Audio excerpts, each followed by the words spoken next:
வணக்கம் நேர்களே, நான் உங்கள் ஆஸ்ட்ரோ பூர்ணா. இன்னைக்கு நாம பார்க்கக்கூடிய பதிவு நவம்பர் மாத பலன்கள். நவம்பர் மாதத்துல இருக்கக்கூடிய கிரகங்களின் கோச்சார அடைவுகள் முதல்ல பார்க்கும்போது, கடக ராசியில குரு பகவான் உச்சநிலை அடைந்திருக்கிறார். சிம்ம ராசியில கேது பகவான், அடுத்து கன்னி ராசியில சுக்கிரன் நீச்ச நிலை அடைந்திருக்கிறார்.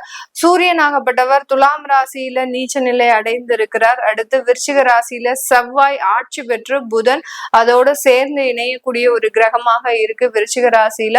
கும்ப ராசியில ராகு பகவான் எப்போதும் போல, அடுத்து சனி பகவான் வக்ரத்தன்மையோடு மீன ராசியில இருக்கிறார். இதுதான் இந்த மாதத்துல இருக்கக்கூடிய கிரகங்களின் அடைவுகள். இந்த மாதத்துல கிரகங்கள் எந்தெந்த கிரகங்கள் வக்ரத்தன்மை அடைகிறது அப்படின்றத பார்க்கலாம்.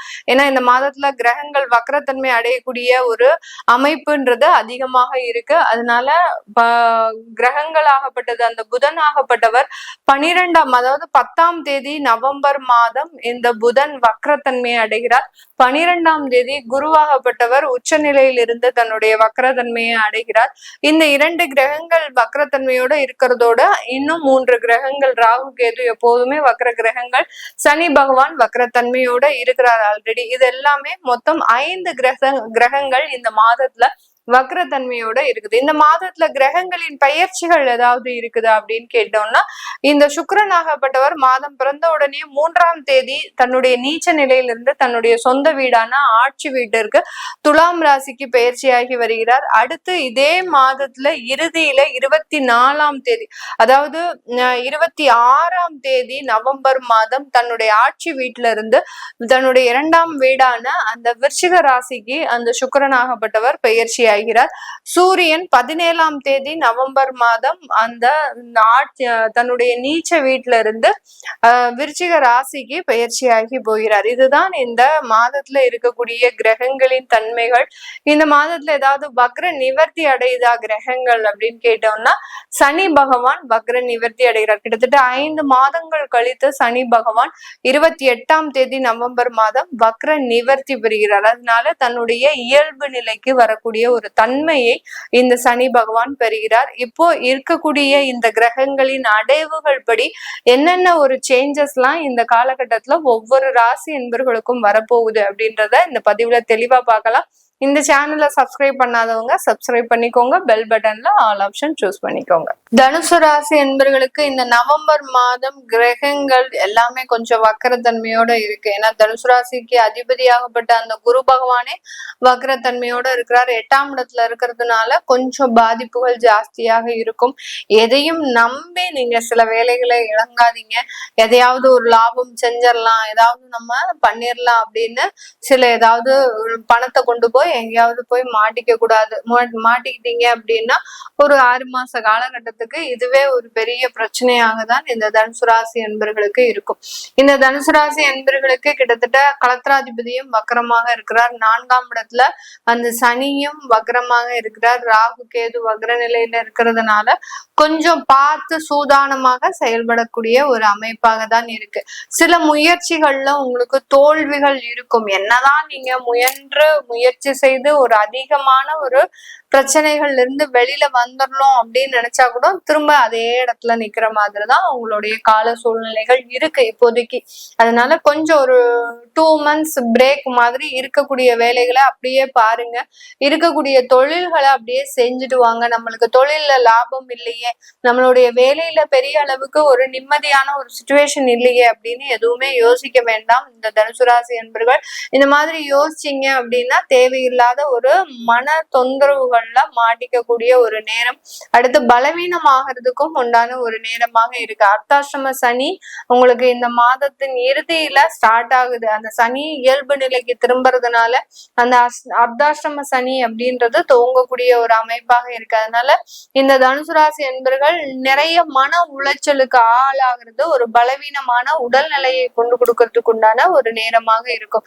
நிறைய பேருக்கு இந்த தனுசு ராசி என்பர்களுக்கு கேஸ்ட்ரிக் ஒபிசிட்டி சம்பந்தமான சம்பந்தப்பட்ட சில பிரச்சனைகள் இந்த காலகட்டம் வருவதற்குண்டான ஒரு நேரமாக இருக்கு. எங்கேயாவது நம்ம ஏதாவது ஒரு விஷயத்த நம்ம ரொம்ப பார்த்து பார்த்து செய்யக்கூடிய தனுசு ராசி அன்பர்களாக இருந்தாலும் இந்த மாதத்துல இந்த மாதிரியான ஃபுட் அலர்ஜிஸ் வர்றதுக்குண்டான ஒரு நேரம். எங்கேயாவது இருந்து ஏதோ ஒண்ணு சின்னதா சாப்பிட்டுருப்பீங்க, நண்பர்கள் கொடுத்தாங்க அப்படின்னு சொல்லி சாப்பிடுவீங்க. அதனால சின்னதா ஒரு தேவையில்லாத ஒரு உடல் பலவீனங்களை ஏற்படுத்துறதுக்கு உண்டான ஒரு அமைப்பாக தான் இருக்கும். திடீர்னு நெஞ்சு அடைச்சிரும். நெஞ்சு அடைச்ச உடனே நமக்கு ஏதோ பயமாக இருக்கும். அர்த்தாஷ்டம சனி அந்த மாதிரியாகலாம் அந்த ஒரு மன பதட்டத்தை கொடுக்கறதுக்கு உண்டான ஒரு நேரமாக தான் இந்த தனுசு ராசி என்பர்களுக்கு இருக்கு. அதனால உங்களுடைய தசாபுத்தி நல்லா இருக்கக்கூடிய இந்த பட்சத்துல எந்த விதமான பெரிய பாதிப்புகளும் வராது. ஒரு 1 மந்த்துக்கு அப்படியே இருக்கக்கூடிய ஒரு கால சூழ்நிலைகளை தள்ளுறதுக்கு தான் இந்த தனுசு ராசி என்பர்கள் பார்க்கணுமே ஒழிய புதிய முயற்சிகள்ல ஈடுபடக்கூடாது. ஏதாவது அரசாங்க உத்தியோகத்துல உங்களுக்கு ஏதாவது வழக்குகளே இருக்கு அப்படின்னா இந்த காலகட்டம் அதற்குண்டான வாய்தாவை வாங்கிக்கோங்க. வாய்தா வாங்கிக்கிட்டீங்க, இப்போ போய் நீங்க அதை ப்ரெசென்ட் பண்ணாம இன்னும் வேற சூழ்நிலையில நீங்க அங்க போய் ப்ரெசென்ட் ஆனீங்கன்னா தான் அதற்குண்டான பிரச்சனைகள் பெரிய அளவுக்கு கடுமையாக இருக்காது.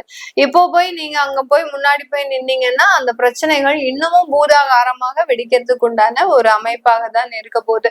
4ஆம் இடத்துல குடும்பஸ்தானாதிபதி வக்ர நிவர்த்தி அடையிறதுனால குடும்பத்துல இருக்கக்கூடிய சில பிரச்சனைகள் இந்த தனுசு ராசி என்பர்களுக்கு தீர்றதுக்கு உண்டான ஒரு நேரமாக இருக்கும். குடும்பமே இல்லாம இருக்கோம் மேடம், இன்னும் எங்களுக்கு திருமணம் ஆகல, இதனால நிறைய பிரச்சனைகள் மனவேதனையோட போயிட்டு இருக்கிற அப்படின்றவங்களுக்கு இந்த காலகட்டம் வரன்கள் அமையறதுல எல்லாம் எந்த விதமான ஒரு தொந்தரவுகளும் கிடையாது. ஏன்னா உங்களுடைய கலத்திராதிபதி அந்த 11ஆம் இடத்துல சஞ்சரிக்கிறதுனால ரிவர்ஸ்ல போறாரு. இந்த மாதத்துல பாத்தீங்கன்னா புதன் வக்ரத்தன்மை அந்த புதனாகப்பட்டவர் அந்த 11ஆம் இடத்துல வக்ரத்தன்மை அடையிறதுனால அந்த கண்டிப்பாக உங்களுக்கு வரன் அமையறதுல எந்த விதமான ஒரு தொந்தரவுகளும் இருக்காது. வரனை மட்டும் பாருங்க. வேலை சம்பந்தப்பட்ட விஷயத்துல பிரச்சனை இருந்தா அதையும் கண்டுக்காதீங்க.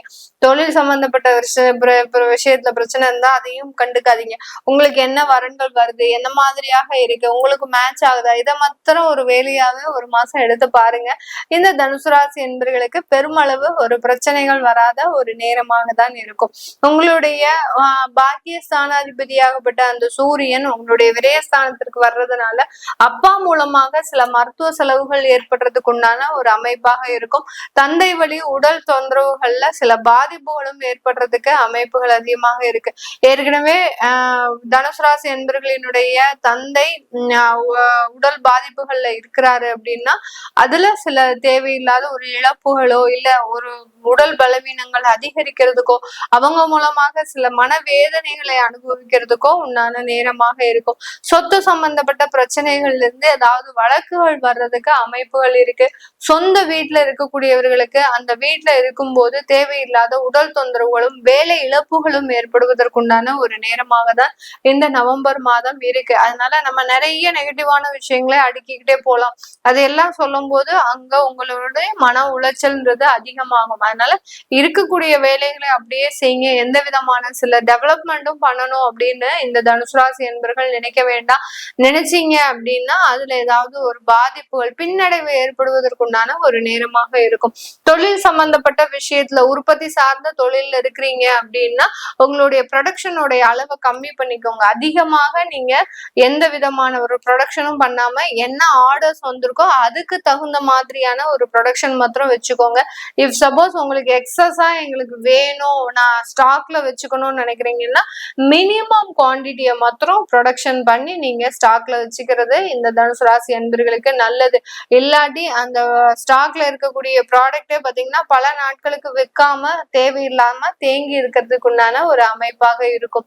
ரீட்டைல் சம்பந்தப்பட்ட பிசினஸ்ல இருக்கிறவங்க, ஷாப் இந்த மாதிரியான ஒரு பிசினஸ் ரன் பண்ணிட்டு இருக்கிறவங்களுக்கு இந்த காலகட்டம் உங்களுடைய வருமான அதிகரிப்பு அப்படின்றது கொஞ்சம் சரிவை அடையறதுக்குண்டான ஒரு நேரம். நீங்க எதிர்பார்த்த லாபங்கள் வராது. கரெக்டா உங்களுக்கு அந்த குரு பகவான் 8ஆம் இடத்துக்கு வந்ததுனால இந்த நவம்பர் மாதம் எதிர்பார்த்த லாபங்கள் அப்படின்றது கண்டிப்பாக வராது. நகை சம்பந்தப்பட்ட தொழில்ல இருக்கிறவங்களுக்கு இந்த காலகட்டம் ரொம்ப ஒரு பின்னடைவை கொடுக்கறதுக்கு உண்டான ஒரு நேரம். இந்த தனுசு ராசி என்பர்களுக்கு நகை சம்பந்தப்பட்ட தொழில்ல இருக்கிறவங்களுக்கு, ரீட்டைல்ல இருக்கிறவங்களுக்கு லாபம் இருந்தாலும் ப்ரொடக்ஷன்ல இருக்கிறவங்களுக்கு பெரிய அளவுக்கு ஒரு பின்னடைவை சந்திக்கக்கூடிய ஒரு நேரமாக இருக்கும். கமிஷன் சம்பந்தப்பட்ட தொழில்ல இருக்கிறவங்க நல்ல ஒரு வளர்ச்சி மிகுந்த ஒரு காலகட்டமாக இருக்கும். ஏன்னா உங்களுடைய 2ஆம் வீட்டு அதிபதியே 4ஆம் இடத்துல இருக்கிறதுனால கண்டிப்பாக கமிஷன் தொழிலெல்லாம் நல்ல வருமான வளர்ச்சி அப்படின்றது கண்டிப்பாக இருக்கும். மறைமுக வருமானம் இதெல்லாம் நிறைய கிடைக்கிறதுக்கு உண்டான ஒரு நேரம். இல்லீகலாக வரக்கூடிய வருமானங்களும் அதிகரிக்கக்கூடிய ஒரு நேரமாக தான் இந்த ராசி என்பர்களுக்கு இருக்க போகுது. இது எல்லாமே நம்ம கோச்சார நிலவரப்படி பலன்களை கணிச்சு சொல்லியிருக்கிறோம். உங்களுடைய சுய ஜாதக தசாபுத்தி பலன்களை பார்க்கணும் விருப்பப்படுறவங்க as usual நீங்க கீழே இருக்கிற நம்பருக்கு வாட்ஸ்அப்ல மெசேஜ் அனுப்பலாம். உங்களுடைய ஜாதகம் எழுதணும், குழந்தைகளுக்கு ஜாதகம் எழுதணும், நியூமராலஜி படி பெயர் வைக்கணும்னு நினைக்கிறவங்களும் கீழே இருக்கிற நம்பருக்கு நீங்க மெசேஜ் அனுப்பலாம். உங்களிடமிருந்து விடைபெறுவது உங்கள் ஆஸ்ட்ரோ பூர்ணா. நன்றி, வணக்கம்.